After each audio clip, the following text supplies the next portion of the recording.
Yahoo Finance's Kerry Hannon has been digging into the data of the report. Kerry, I feel like we've created an entire segment that's making us reassess our retirement plans.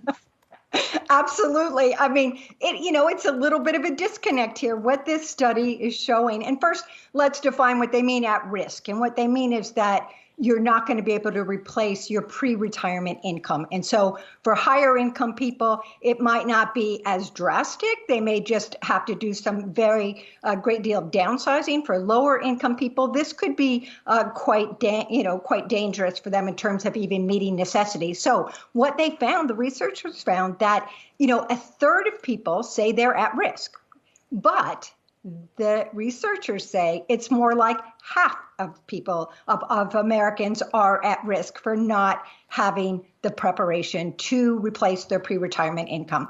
And so that's something that's very concerning, because that means that they're not making these course corrections that they need to make in order to accumulate that. But what I found really interesting in this study is that they say it's the higher income people that are the most optimistic, and delusionally so in many ways. 1 in 4, the researchers say, are actually at risk, where only 17% are concerned that they are. And there are a couple of explanations for this. The one reason might be because they own a home, right? And they think, well, I've got plenty here. I've got this home. But they're not figuring in what they still own on that mortgage, on the debt level there. The second thing might be that they have, oh my gosh, I've got $100,000 in my 401k. That's sufficient.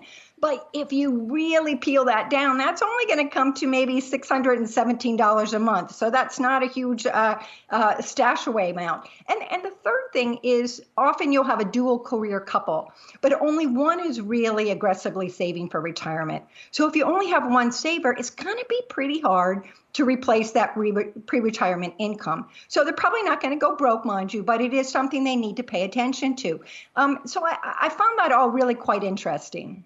So, Kerry, I got to ask you about the feeling factor in all of this. The study looking into how many of us feel we have a handle on our finances. What about this gut sense? What stood out?